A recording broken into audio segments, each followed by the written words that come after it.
este libro que estará en las librerías el 10 de junio y cuyo título, Las señoras de la fresa, la invisibilidad de las temporeras marroquíes en España, da una idea de un problema que es central, puesto que habla de explotación, habla de la condición de la mujer y habla sobre todo de esas grandes olvidadas que son las temporeras marroquíes que vienen a trabajar a los invernaderos de fresa de Huelva y han convertido a esta provincia relativamente marginal de España hasta hace unos años en una gran productora del oro rojo. Ese oro rojo no es otra cosa que las fresas que producen mujeres traídas de otro país, mal pagadas, muchas veces explotadas y a las que en muchas ocasiones no se les reconocen sus derechos laborales. Bien, Chadia Arab, la autora, es geógrafa, es profesora de Geografía Social y Geografía de las Migraciones en la Universidad de Angers e investigadora. Sus trabajos versan principalmente sobre las migraciones internacionales y más particularmente sobre los marroquíes, las marroquíes en Francia, España e Italia, así como en los países del Golfo. Para empezar, puesto que la entrevista se va a hacer en francés, voy a leer unos textos en español que abren el libro.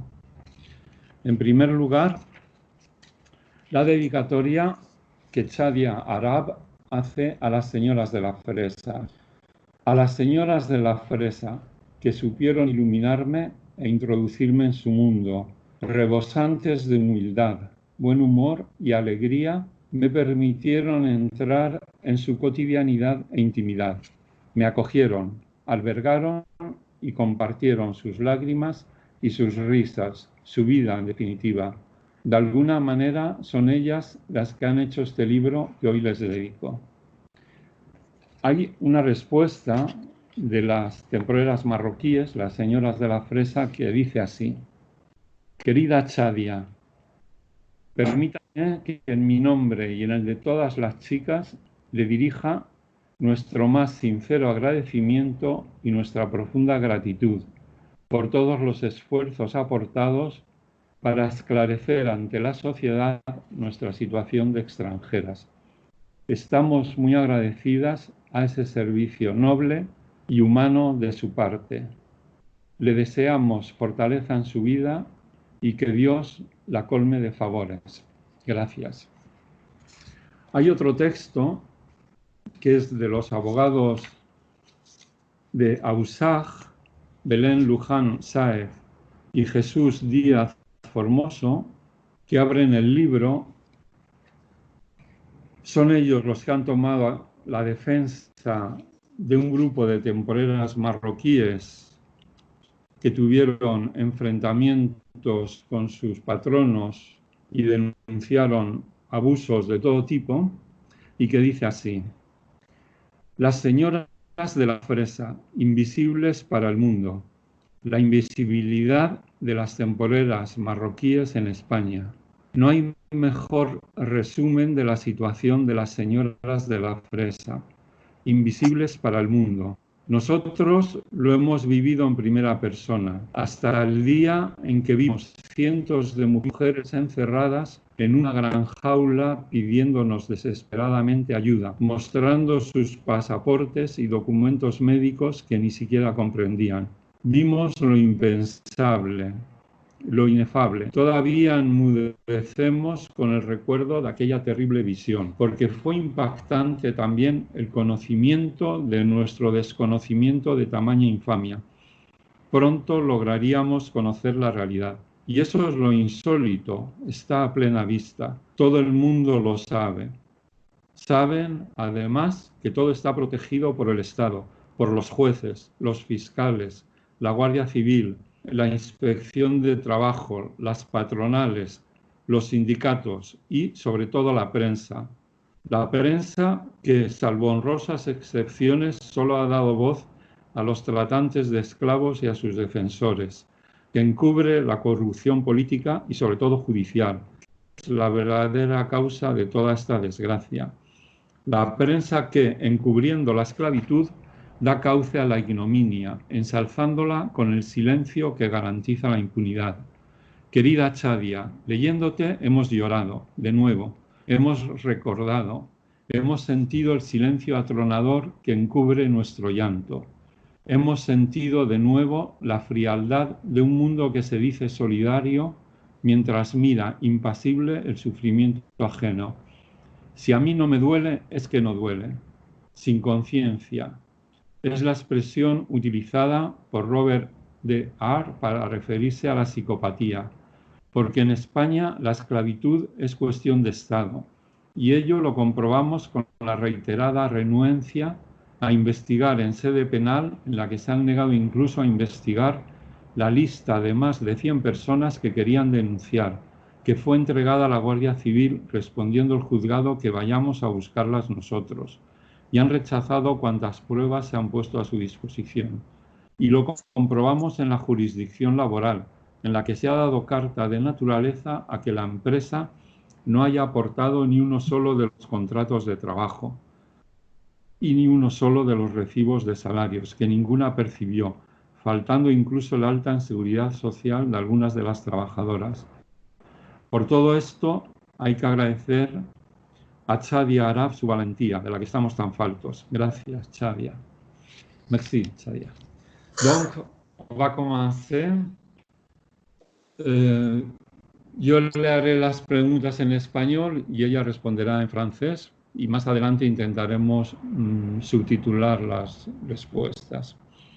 Usted habla en su libro de la triple dominación a la que se ven sometidas las temporeras marroquíes. ¿Puede explicarnos qué es lo que entiende por triple dominación? Très bien, merci beaucoup Immaculada pour cet entretien et de me permettre de parler de ce livre qui va bientôt sortir en espagnol dans votre maison d'édition. Alors, je voudrais effectivement évoquer dans cette question la triple domination à laquelle sont soumises ces saisonnières marocaines, car il faut savoir qu'elles sont choisies par leur sexe, le fait d'être des femmes. On écarte les hommes de cette migration circulaire, on les recrute directement au pays d'origine, mais surtout on les choisit avec des enfants en bas âge pour être sûr qu'elles retournent ensuite chez elles au Maroc. On les choisit aussi parmi les femmes les plus précaires et les plus pauvres du Maroc pour être sûr qu'elles soient le plus docile, le plus malléable, le plus corvéable aussi possible. C'est aussi pour ça qu'il y a un certain nombre de sources d'exploitation et de drames humains qui sont arrivés ces dernières années. Ces saisonnières en Espagne, elles sont soumises à de nombreux rapports de pouvoir qui s'inscrivent pour moi dans une continuité, dans un continuum qui va du pays de départ, du pays d'origine au Maroc, et jusqu'au pays d'arrivée en Espagne, puisque dès le Maroc, elles sont généralement, comme dans beaucoup de pays, la domination masculine existe, elle est très forte, et les femmes sont souvent dans des situations de domination par rapport à l'autre sexe. Quand elles arrivent en Espagne, les chefs d'exploitation qui les font travailler sont en grande majorité des hommes, bien entendu, des hommes blancs, alors je mets des guillemets en utilisant ça, mais ça veut dire ce que ça veut dire, et de nationalité espagnole. Et pour moi, c'est là qu'intervient cette triple domination, puisque elle favorise cette exploitation de ces travailleuses. D'abord, il y a la question de la nationalité. On est face à des Marocaines qui sont face à des employeurs espagnols. On a la question du sexe, qui est la deuxième source de domination. Des femmes saisonnières face à des hommes employeurs. Et puis, on a la question de la classe.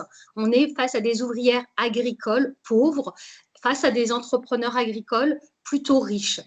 Et il ne faut pas omettre aussi le contexte post-colonial qui existe entre les deux pays, puisque l'Espagne a, il y a plusieurs décennies, colonisé une partie du Maroc. Pour moi, c'est cette articulation, cette imbrication des rapports de domination, des rapports de pouvoir, de discrimination également, qui va aussi minimiser finalement la parole de ces femmes et qui va faire qu'elles vont être silencieuses, dociles par rapport au travail et à l'exploitation à laquelle elles vont être soumises pour certaines. Face aussi à une mondialisation de cette économie qu'est la France. Donc voilà, il ne faut pas oublier que cette parole qu'on souhaite à mettre sous silence le plus possible, elle permet aussi à certaines qu'on les menace d'expulsion, puisqu'on est face aussi à une immigration jetable, pour qu'elles ne puissent pas parler, pour qu'elles ne puissent pas résister, pour qu'elles ne puissent pas lutter contre la violence qu'elles subissent au quotidien dans le cadre de cette migration circulaire, cette migration qui est duale, parce que bien entendu, il y a toute la partie aussi d'émancipation, d'enrichissement de ces femmes, puisqu'elles accumulent de la richesse économique, mais face à ça, on a aussi une partie d'entre elles qui est exploitée, soumise, exploitée dans le cadre du travail, mais aussi exploitée dans le cadre d'agressions sexuelles. On l'a vu ces dernières années, et encore cette année, on a eu des cas d'agressions sexuelles dans la province de Huelva. Donc voilà un petit peu pour parler de ces imbrications de domination qui existent dans les relations entre employeurs et travailleuses saisonnières marocaines. Justement, je voulais continuer pour vous demander sur les plaintes des saisonnières marocaines. La pregunta en español sería, respecto a las denuncias de las temporeras marroquíes, si es cierto que el acoso sexual se suma a la explotación laboral y cuál es el estado actual de esta situación, porque en estos últimos meses han salido a la luz algunos casos francamente preocupantes. Donc, si vous pouvez parler un peu plus sur les plaintes des saisonnières marocaines. Bien entendu. Il faut savoir que les agressions sexuelles, elles ont toujours existé.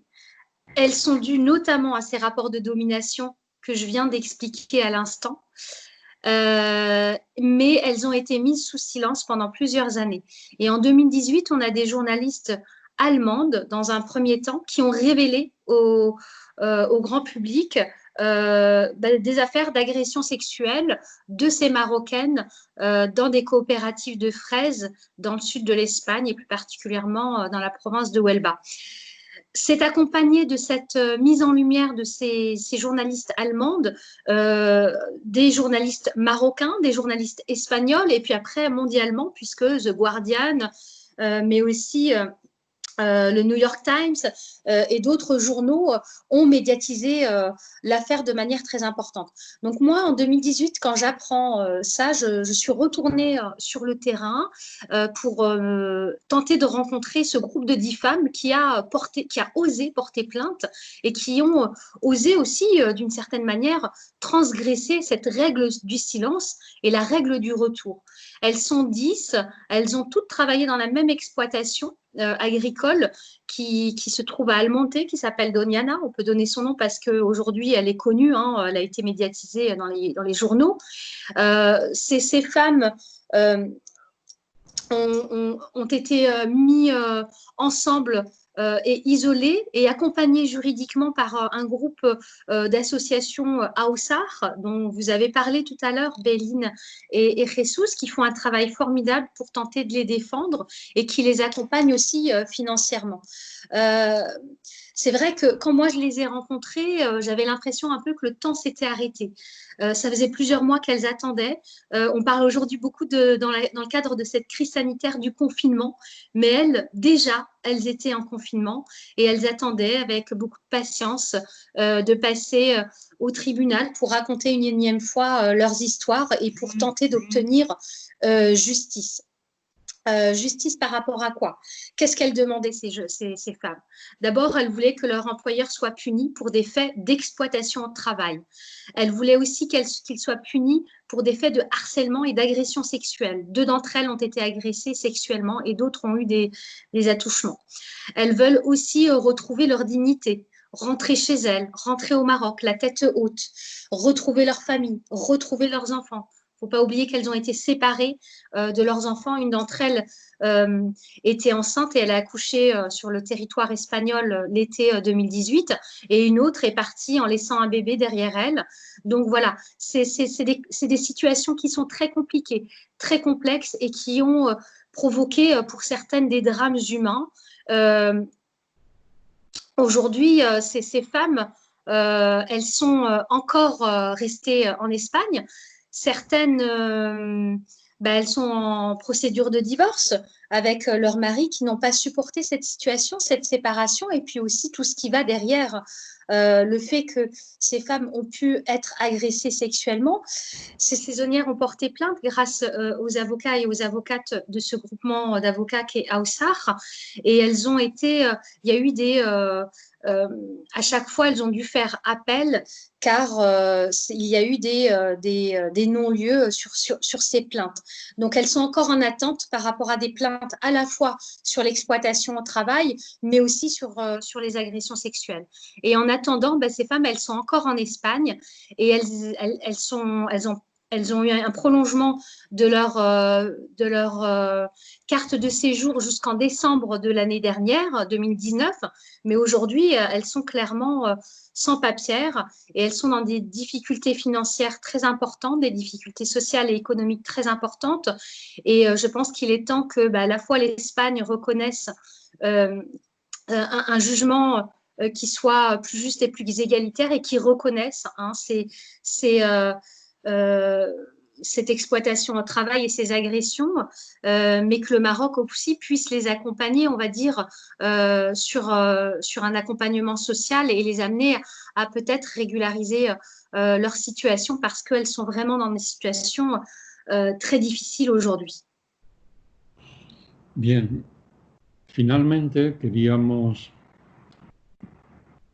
ver un poquito más despacio el programa de gestión ética de la migración temporal auspiciado por la Unión Europea, que es el que está en la base de esta experiencia de las temporeras marroquíes que vienen a trabajar a España. El programa inicialmente parece que tenía aspectos positivos, pero finalmente también parece que no se ha desplegado, no se ha desarrollado como se pretendía. Donc, qu'est-ce qui reste du programme de gestion éthique pour l'immigration temporaire sponsorisé par l'Union européenne? Alors, juste avant de répondre à ça, parce que je n'avais pas forcément la terminologie juridique avec exactitude, ce n'est pas des non-lieux, mais c'est des classements sans suite sur les dossiers des 10 saisonnières. Et donc, elles font appel aujourd'hui sur à la fois l'exploitation au travail, mais aussi sur la question des agressions sexuelles. Je réponds maintenant à cette question sur qu'est-ce qui reste de ce programme de gestion éthique pour les migrations temporaires qui a été financé très fortement par l'Union européenne à hauteur de 1,5 million d'euros, qui a été financé par l'Union européenne parce que c'était un programme qui permettait justement à ces femmes de rentrer chez elles et de lutter contre l'immigration clandestine, donc de pouvoir avoir la rentabilité économique dont l'Espagne avait besoin, tout en ne gardant pas ces travailleuses saisonnières dans le cadre de contrats temporaires. Donc aujourd'hui, qu'est-ce qu'il en reste? Il en reste que le financement n'existe plus, mais la relation et la convention bilatérale entre le ministère de l'Emploi marocain et la province de Huelva se poursuit et on a chaque année, encore aujourd'hui, des milliers de femmes qui partent pour cueillir la fraise à Huelva, des milliers de femmes qui sont recrutées par les employeurs directement avec des contrats nominatifs qui sont envoyés à l'ANAPEC, donc l'ANAPEC qui est l'agence du pôle emploi marocain qui accompagne qui les recrute et qui les accompagne sur du Maroc jusqu'en Espagne pour les envoyer vers l'Espagne, vers les coopératives de fraises dans la province de Huelva. Donc, elles partent chaque année avec des contrats et elles vont directement chez leur employeur, souvent le même que celui chez qui elles ont travaillé l'année précédente. Alors, cette année est une année particulière parce que c'est une année qui a connu une crise mondiale, une crise sanitaire mondiale avec le cas du de l'épidémie du Covid-19 et les vols internationaux maritimes ont été stoppés, les frontières fermées. Et donc, cette année, on avait prévu, enfin, le Maroc et l'Espagne avaient prévu d'employer 16 500 femmes marocaines dans la cueillette des fraises. Mais avant l'arrêt des vols internationaux et des transports maritimes, seules 7 000 femmes ont pu partir avant le 13 mars, je crois, 2020. Et donc aujourd'hui, on a 7 000 femmes marocaines qui travaillent d'arrache-main, puisqu'il y a beaucoup vu la pénurie agricole qui existe aujourd'hui dans les pays européens. L'Espagne en fait bien entendu partie. Ces femmes travaillent, font des heures supplémentaires, travaillent le week-end.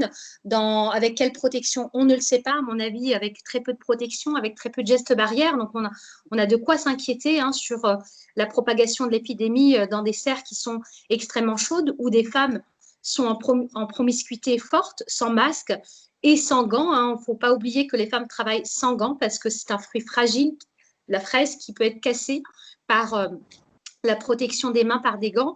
Donc ces femmes sont encore aujourd'hui sur place. Et on est aussi inquiet. La société civile s'inquiète fortement de la possibilité du retour de ces femmes en juin prochain, enfin en mai-juin, quand la cueillette des fraises sera terminée. Que va-t-on faire de ces 7 000 femmes marocaines? Vont-elles être prioritaires pour rentrer chez elles au Maroc et retrouver leur famille? Vont-elles rester en Espagne, mais alors sous quelles conditions? Avec quels moyens? Voilà, c'est des questions qui restent encore en suspens aujourd'hui, mais on espère avoir des réponses qui soient respectueuses des droits fondamentaux et des droits humains et de la dignité de ces femmes qui sont déjà bafouées par ailleurs dans le cadre de ce programme, même s'il n'est plus financé, mais qui se poursuit, comme je l'ai dit, et qui remet en cause un certain nombre de questions, le droit à la mobilité, le droit à la régularisation, le droit à la circulation migratoire, le droit à l'intimité, puisqu'elles sont confinées dans des coopératives et dans des lieux exigus de logement, le droit à l'intimité et à la sexualité également, le droit à la santé, parce qu'on peut aussi s'inquiéter sur des fraises qui sont gorgées sûrement de pesticides. Et donc, pour moi, c'est une bombe à retardement. Ces femmes, peut-être un jour, elles vont peut-être connaître aussi des problématiques de santé. Donc voilà, tout ça est à mettre en vigilance et je voulais aussi le poser dans le cadre de cette interview. C'est des choses que j'aborde dans mon livre, mais voilà, c'est quelque chose qui est important de révéler aussi au public et aux lecteurs et aux lectrices de votre maison d'édition. Donc, je vous remercie beaucoup. Recordamos el libro Las señoras de la fresa, la invisibilidad de las temporeras marroquíes en España. No es un libro estrictamente político de denuncia, es un libro académico que estudia con encuestas, es un trabajo de campo de una antropóloga, pero que es una contribución necesaria que no se había hecho en España y que agradecemos enormemente a Chadia Lab el habernos brindado esta posibilidad. Merci beaucoup, Chadia. Merci à vous, merci beaucoup, Immaculada.